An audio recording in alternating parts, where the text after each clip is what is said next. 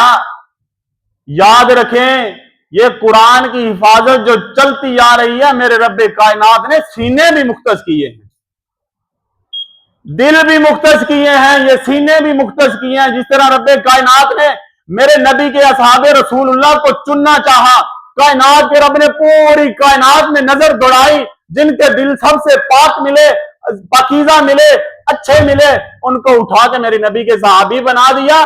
اسی طرح میرا رب نظریں دوڑاتا ہے اور سینے چنتا ہے، سینے چنتا ہے اپنے قرآن کی حفاظت کے لیے، اپنے کلام کی حفاظت کے لیے۔ میرے آقا علیہ الصلوۃ والسلام نے فرمایا، خیرکم من تعلم القرآن وعلم، تم میں سے سب سے بہتر وہ ہے، سب سے بہتر وہ ہے جو قرآن سیکھتا ہے اور قرآن سکھاتا ہے۔ کوئی مالدار نہیں بہتر کہا، کوئی زمینوں جائیدادوں لین لاڈوں والا بہتر نہیں کہا میرے رب کے محبوب نے۔ کس کو کہا؟ یہ صفوں کے ساتھ صف بن جانے کو، صفوں کے ساتھ صف بننے والوں کو میرے رب کائنات کے محبوب نے سب سے افضل کہہ دیا۔ او بھائیو، آج تو ہم ایک دوسرے کو افضل کہتے ہیں، کس اعتبار سے؟ مال کے اعتبار سے، دنیا داری کے اعتبار سے، شہرت کے اعتبار سے۔ لیکن ذرا اپنے دل پہ ہاتھ رکھ کے، اپنی ذہنوں کی لگامیں میرے ہاتھوں میں تھما کے اپنے دل سے پوچھیں، جس کو ہم افضل کہہ رہے ہیں عام بندے، اس کی کیا اوقات ہے؟ تو جس کو کائنات کے محبوب نے افضل کہہ دیا، اس کا کیا مرتبہ ہو؟ جس کو کائنات کی سب سے سچی اور سچی زبان نے خیرکم من تعلم القرآن وعلم کا لقب عطا کر دیا، اس کی شان کیا ہوگی، اس کا مقام کیا ہوگا؟ اور یہ تو فرشتوں سے بھی افضل ہیں۔ کس وجہ سے؟ قرآن کی وجہ سے، اور بندے میں کوئی کمال نہیں۔ یاد رکھیں، بہتر ہیں سب سے۔ ایک اور حدیث میرے ذہن میں آئی، بہتر تو ایک لفظ ہوا، ایک اور حدیث میں آتا ہے، ان افضلکم، تم میں سب سے زیادہ بہترین، بہتر اور بہترین میں فرق بیان کر دیا گیا۔ اور یہ بات یاد رکھے، میرا رب کتنی باریکی سے وضاحت کر رہا ہے، کہتا ہے بہتر بھی تو ہے، بہترین بھی تو ہے۔ کیوں؟ تو قرآن پڑھتا ہے، تو قرآن پڑھاتا ہے۔ یہ میرے بزرگ تشریف فرما ہے۔ میں بات یہ کرنا چاہ رہا تھا کہ پہلے 20 سال 10 سال 15 سال 25 سال پیچھے چلے جائیں تو یوں ہوا کرتا تھا کہ فجر کی نماز اکثر لوگ پڑھنے آیا کرتے تھے مساجد میں، مساجد بڑی آباد ہوا کرتی تھی ماشاءاللہ۔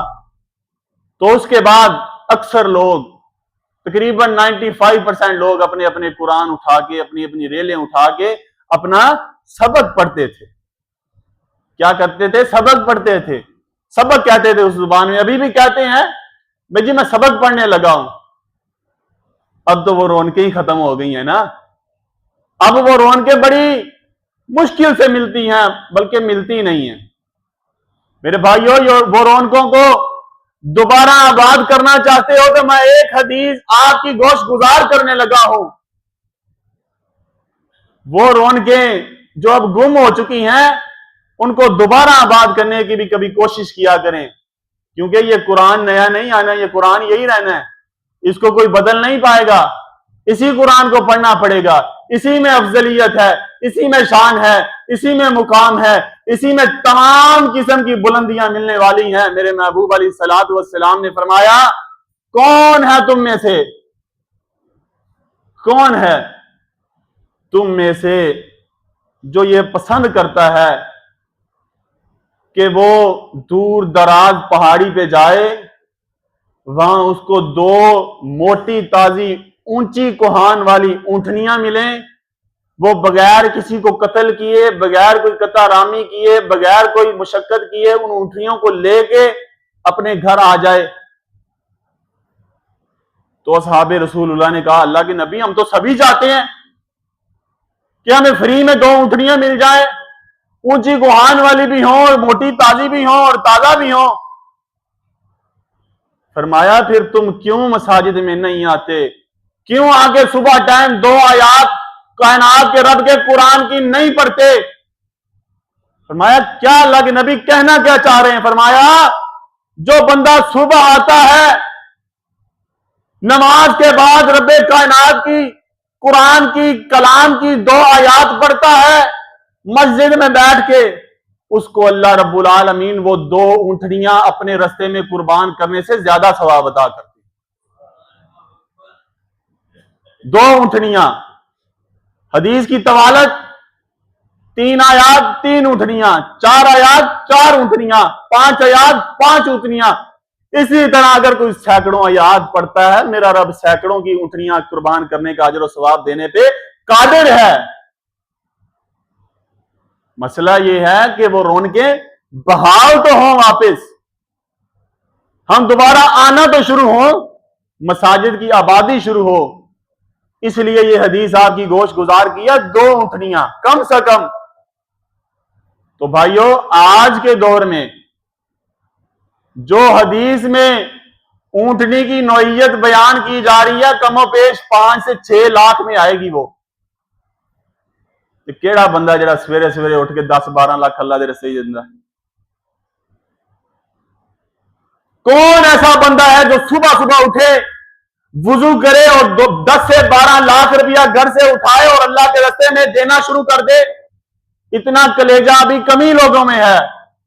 آپ کے دل میں رب نے کلیجہ رکھا ہے، آپ اٹھیں، آپ کہیں میں آج 10 سے 12 لاکھ نہیں، میں کروڑوں روپیہ اللہ کی بارگاہ سے لے کے آؤں گا، ثواب لے کے آؤں گا، کروڑوں۔ وہ میرا رب کروڑوں نیکیاں دینے پہ قادر ہے۔ اس کو کسی سے پوچھنا اور بتانا اور دینا نہیں پڑتا، وہ اس کو کوئی رجسٹرار میں لکھنا نہیں پڑتا، اس کو کسی قسم کے کھاتوں میں کھاتے بھرنے نہیں پڑتے، اس کو کسی کو سوال و جواب دینے کی ضرورت نہیں پڑتی۔ وہ تو کہتا ہے آؤ تو صحیح، 2 آیات 2 اونٹنیاں، 3 اونٹنیاں، 4 اونٹنیاں، اسی طرح آپ بڑھتے جاؤ گے، میں رب ثواب میں بڑھتا جاؤں گا۔ یہ آپ کی محبت ہے، آپ کی چاہت ہے کہ آپ میری چاہت میں کہاں تک آتے ہو۔ اگر میری چاہت دیکھنی ہوتی تو جب آپ میری چاہت میں آتے ہو تو میں آپ کی چاہت میں بڑا بےتاب رہتا۔ حضرات جی وقار آگے چلیے، میرے رب نے اس قرآن کی عظمت کو محفوظ رکھتے ہوئے، اس خود صحیفے کو مضبوط رکھتے ہوئے، کائنات کے رب نے سینے چنے، لوگ چنے، کبھی کسی مالدار کا بیٹا، کبھی کسی غریب اور امیر کا بیٹا، فرق نہیں ہے۔ اب جو بیان کرنے لگا ہوں اس میں کسی کا کوئی فرق نہیں، سبھی برابر ہیں۔ یہ تو آپ کی اور میری بانٹ ہے، یہ جی غریب ہے، اس کے ساتھ فلاں اس طرح کا تعلق رکھنا ہے، اس کو بدسلوکی سے پیش آنا ہے۔ بلکہ بدسلوکی سے بات یاد آئی، حدیث یاد آئی، نبی علیہ السلام نے فرمایا دلوں پہ ہاتھ رکھیں۔ اب یہ جو حدیث آپ کو سنانے لگا ہوں نا، آپ نے بعد میں آ کے میرے سے پوچھنا ہے قاری صاحب انہا حوالہ جو مینوں یہ بتائیں کہاں پہ آتی ہے۔ یہ حدیث بھی حسن ہے، صحیح البانی میں بھی موجود ہے۔ یہ حدیث سن کے آپ کے رونگٹے کھڑے ہو جائیں گے، اور جن کو آپ کائنات کا ذلیل انسان سمجھتے ہو، جن کو آپ کائنات کا کم تر انسان سمجھتے ہو، جن کو آپ کی نزدیک کسی کی کوئی اہمیت نہیں ہے، اللہ کہتے ہیں بلا شبہ، حدیث شروع بلا شبہ، بے شک، یقیناً آپ کے اوپر لازم ہے کہ آپ کے اندر جو بزرگ ہیں آپ ان کا ادب کریں۔ آپ کے اوپر لازم ہے کہ آپ کے اندر جو صاحب قرآن ہے، قرآن پڑھتا اور پڑھاتا ہے، آپ کے اوپر لازم ہے کہ آپ اس کا ادب کریں، اس کی عزت کریں، اس کا وقار کریں، اس کا خیال رکھیں۔ آپ کے اوپر لازم ہے کہ آپ کے اندر جو عادل حکمران ہے اس کی عزت کریں، اس کے خلاف باتیں نہ کریں، اس کی عزت اور مقام اور شرف کا خیال رکھیں۔ یہ اسی طرح ہے جس طرح آپ نے اپنے رب العالمین کی عزت رکھی. ان کی عزت کرنا اللہ کی عزت کرنے کے حصے میں سے حصہ ہے. بات چل رہی تھی کہ بیٹا چھوٹا ہو یا بڑا قرآن کا محافظ ہے، قرآن کو سینے میں ازبر کرنے والا ہے. اور یہ بات تو آپ سب کے سامنے ہے، کوئی دور دراز کی باتیں تو ہے نہیں. آپ لوگ خود ہی کہتے ہیں جو حافظ ہوتا ہے، جو قاری ہوتا ہے، اس کا ذہن ویسے ہی کھلا ہوتا ہے، وہ دنیا کی کتابیں جلدی یاد کر لیتا ہے. وہ کتابیں اس کے لیے آسان ہوتی ہیں. کیوں آسان ہوتی ہیں؟ کیا وہ کتابیں مشکل نہیں ہیں؟ اس وجہ سے آسان ہوتی ہیں کیونکہ قرآن اس کے سینے میں ہے، کلام اللہ اس کی زبان پہ ہے، رب کا قرآن اس کے دل میں ہے، اس لیے آسان ہوتی ہیں. اللہ کی مدد شامل حال ہوتی ہے. اب یہ بات جو کسی تفریق کے بغیر، کسی اونچ نیچ کو برابر رکھے بغیر رب العالمین کے محبوب نے فرمایا جب آپ کا حافظ قرآن بیٹا، قرآن کا متعلم بیٹا، میری دعا ہے جتنے میرے بھائی بیٹھے ہیں، میری بہنیں بیٹھی ہیں، میرے بزرگ اور میری مائیں بیٹھی ہیں، ان سب کو اپنی اولادوں کو اپنے لیے صدقہ جاریہ بنانے کے لیے مساجد کا رخ کروانے کی توفیق عطا فرمائے. اب جو بچہ گھر سے نکلا ہے کس لیے؟ اللہ کی کلام کو یاد کرنے کے لیے. آپ کے باقی بچے بھی نکلتے ہیں گھر سے، کوئی سکول جانے کے لیے، کوئی کالج جانے کے لیے، کوئی کام پہ جانے کے لیے، کوئی یونیورسٹی جانے کے لیے، دیگر معاملات کے لیے.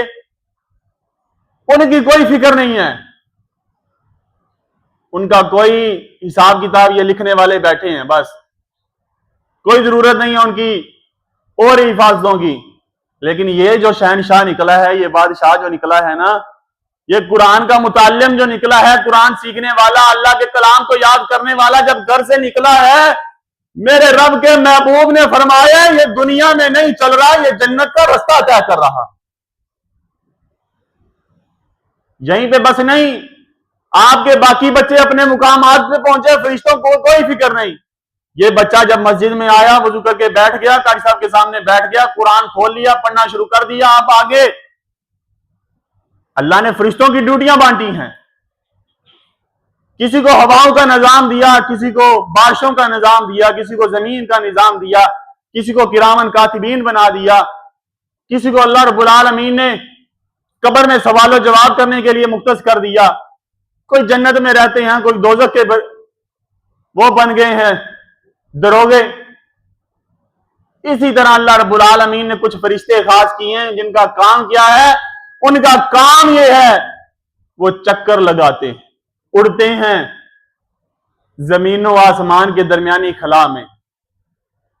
اور میرے بھائیو، جب یہ آپ کا بیٹا، آپ کا بچہ، آپ کی بیٹی گھر سے، ثواب میں دونوں ہی برابر ہیں، یہ یاد رکھیں، بیٹی اور بیٹا دونوں ہی گھر سے نکلے، یہ بادشاہ گھر سے نکل رہا ہے.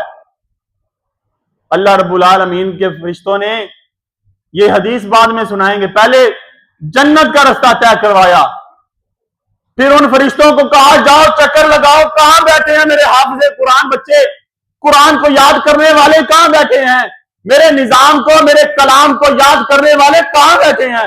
جب فرشتے ڈھونڈتے ہیں، ایک فرشتے کو جب حفظ کی کلاس ملتی ہے نا، وہ دور سے آوازیں لگانے لگ جاتا ہے، ہلومی ادھر آ جاؤ، ادھر آ جاؤ، لب گئے نے، آ جاؤ، مل گئے ہیں.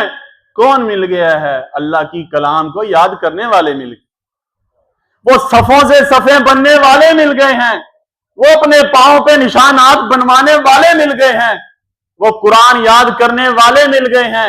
سارے فرشتے پھر اکٹھے ہو جاتے ہیں. اب وہ فرشتے اپنے پروں سے ان کے گرد دائرہ بناتے ہیں، وہ دائرہ چلتا چلتا رب کائنات کے عرش تک پہنچتا ہے. کیا میرے رب کو نہیں پتا وہاں حفظ کی کلاس لگی ہے؟ پتہ ہے. اور میرے بھائیوں میرے رب کو پسند ہی بڑے ہیں یہ لوگ. حضرت علی رضی اللہ تعالیٰ نا ایک جگہ سے گزرے تو قرآن پڑھنے اور پڑھانے کی آوازیں آنے لگی. تو حضرت علی رضی اللہ تعالیٰ نے کہنے لگے مبارک ہو آپ لوگوں کو، آپ وہ لوگ ہیں جو میرے نبی کو بڑے پسند تھے. ان کو اللہ بہترین بھی کہہ رہا ہے، ان کو اللہ اپنے محبوب کا پسند بھی کہہ رہا ہے، ان کو اللہ ان کا رستہ اللہ جنت کا رستہ بنا رہا ہے. ان کے پڑھنے کو کائنات کا رب فرشتوں کے پروں میں چھپا رہا ہے. یہیں پہ بس نہیں، یہ نیچے پڑھ رہے ہوتے ہیں قاری صاحب کے پاس، ایک کلاس فرشوں پہ لگی ہوتی ہے، ایک کلاس عرشوں پہ لگ جاتی ہے. میرا رب وہاں بات کرتا ہے فلاں بن فلاں کا بیٹا قرآن کا حافظ بن رہا، فلاں بنتے فلاں کی بیٹی قرآن کی حافظہ بن رہی ہے. ادھر دوسروں کے بچوں کی تعریف کرنا بڑا مشکل ہوتا ہے. ہم چاہتے ہیں ہمارے بچے کی تعریف ہو. بھائیو یہ تو لوگوں کی زبانیں ہیں. آپ وہ کام کیوں نہیں کرتے کہ لوگوں کی زبانوں کی ضرورت نہ پڑے، ڈائریکٹ عرش بری سے آوازیں آئیں، وہاں سے فرشتے آپ کے پیغامات لے کے جائیں، اپنے پروں میں لپیٹ کے لے کے جائیں، عرشوں پہ کلاسیں لگ جائیں، آپ کے بیٹے کا نام آپ کے باپ کے نام کے ساتھ جڑ کے وہاں بیان ہو جائے. اس سے بڑی افضلیت کیا چاہیے؟ کیا اس سے قیمتی سودا ہو سکتا ہے؟ آگے چلیے. وہ بچہ وہ جو قرآن کا متعلم ہے، قرآن کو پڑھنے والا ہے، قرآن کو یاد کرنے والا ہے، آ کر تختی پہ بیٹھنے والا ہے، جب وہ گھر سے نکلتا ہے نا، یہ حدیث آپ نے 12 بار سنی ہوگی، لیکن جو انداز میں آپ کو بتانے والا ہوں وہ شاید نہ سنا ہو. جب وہ بچہ گھر سے نکلتا ہے، اپنے دروازے کی دہلیز کو پار کرتا ہے، ادھر ماں باپ کی دعائیں لے کے نکلتا ہے، گھر کی دہلیز سے باہر نکلتا ہے، اللہ اعلان کر دیتے او میرے فرشتوں کہاں ہو. ادھر بادشاہ گھر سے نکل رہے ہیں. حضرت عمر رضی اللہ تعالیٰ عنہ نا ایک چکر لگا رہے تھے،